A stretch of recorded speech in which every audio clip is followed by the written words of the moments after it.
Well, hey there, everybody. I'm meteorologist Kit Thomas here in the Weather Center at ABC 24. Got a quick little update on some storms we're anticipating for Thursday. There's a couple rounds we might see. It's not going to be a total everybody sees severe weather, but we could see some rain, maybe some thunderstorms within there as we head through our Thursday. Today, though, is quiet. We haven't had a whole lot going on today. Just a few clouds around the area. You can see just a beautiful sunset here from East Memphis, looking over Eastgate area there. We got Clark Tower there. Just a beautiful sunset this evening. But temperatures today got a little warmer. Now we're in the 70s. Earlier this week, it was 68 for a high on Monday. So a very chilly start to the week. We've slowly been warming up, and now we're starting to get a little bit closer to average. Most of us around the Mid-South are mostly in the 70s out there. We're going to stay on the warmer side of things, at least for the week, but still below average for the next couple of days, though. Dew points right now, we still have a lot of moisture in the atmosphere. Still pretty muggy out there, mid 60s, upper 60s for most of those dew points. That usually means it feels a little more humid, and it feels hotter. If we were, if we had highs in the mid to upper 80s today, it would feel like it would be in the 90s. Whenever we talk about the heat index, haven't talked about that much so far this season, so we're taking that as a blessing. But here's a couple of things. Tomorrow, dew points are still going to be high, and we've got a cold front coming through, so it's going to squeeze out a lot of the moisture into some thunderstorms. Behind that front is a much drier and cooler air mass. So Friday and Saturday, those dew points are going to drop notably, not dramatically, but at least down into the 50s. So it will feel very, very pleasant.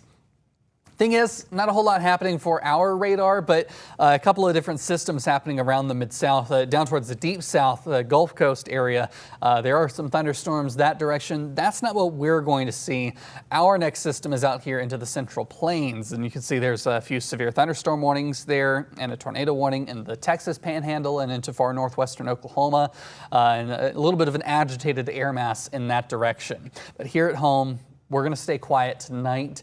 Just a little ground clutter showing up there on the radar. But let's go through the forecast. Of course, that low that's off there towards the Central Plains, that's what's coming to us over the next couple of hours tonight and into tomorrow.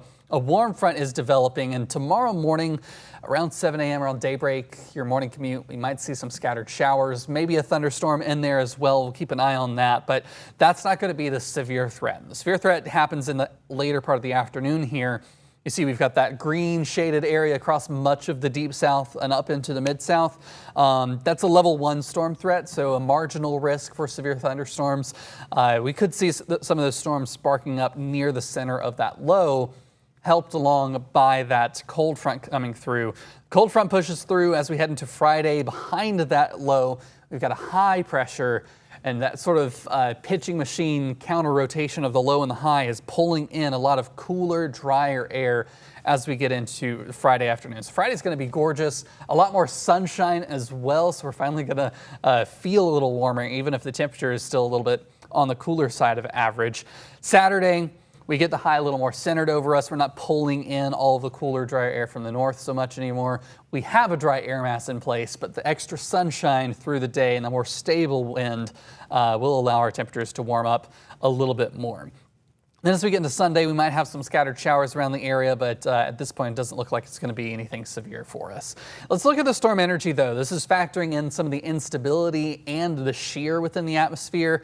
As we get into the afternoon, there's a little bit of it. It's barely even off the lowest tick of the scale here, so very low amounts of energy. So it's not going to be widespread severe thunderstorms for us, and that clears out very, very quickly. Let's take a look a little bit closer in, a little more refined, a finer view of this. So we've seen around 4 to 7 a.m. We've got a wave of some showers coming through. That's the warm front, so that's going to help us warm up a little bit more tomorrow afternoon. Then those storms come into the evening time frame. So I'll back that up here. Around 7 o'clock, we've got those storms across northeastern Arkansas, northwestern Tennessee, sort of this model putting 2 waves of storms in the area. 1 or 2 of these could be severe. It's not out of the question, but it's not going to be widespread severe threats. So not everyone is going to have a severe thunderstorm warning. but we will still keep it close in mind. But you can sort of see right as we get to around 11 o'clock, the winds are changing from here across northern Mississippi. They're coming out of the south pretty strong, and then there's a bit of convergence right here, and then into northeast or northern Arkansas. Really, we've got that northwesterly wind that direction. So that's the front coming through, and that's kicking off these storms. As we push this forward in time to around 4 a.m., we still have some lingering showers. And then once we get to Friday, that's when everything is clear and quiet. So a level 1 storm threat, not a big deal, but still could see some strong winds and maybe some small hail and a very isolated tornado threat. It's not a 0 threat for tornado. It's still possible, about a 2% risk for it. So definitely a minimal threat, but low end for wind gusts and large hail. And just with all the rain, Justin made a comment a few minutes ago here that with all the rain we've had over the last few months, the grounds are just super saturated. Here looking at spring from March 1st through May 31st, that's meteorological spring.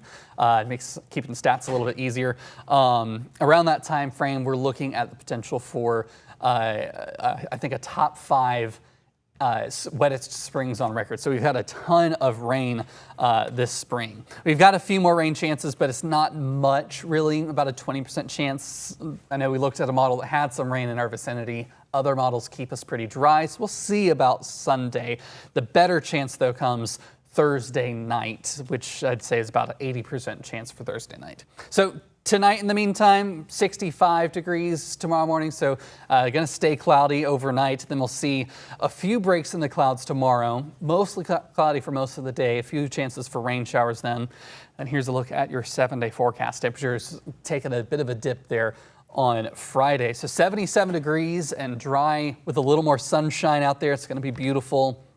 Then we get back to the 80s by Saturday. But for me, I love when it's low to mid 80s and dry with a light breeze. That's going to be my ideal weather day to just, sit out on the porch, enjoy something in the garden, just get a little gardening in. I do that in my backyard right now. But into next week, dew points start to go back up.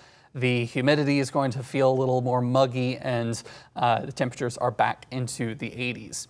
We've got to get ready for our 9 o'clock show coming up here in just under 20 minutes. So if you want to tune in on air and get some of the latest news headlines, or honestly get a recap of what we've just talked about here, you can tune in for that on CW30 coming up here at 9 o'clock and ABC 24 at 10 as well. So for that, I'm going to call this a quick wrap. Just wanted to get a quick little update, live stream for you here online. And of course, we'll have all news and more weather coming up tonight at 9.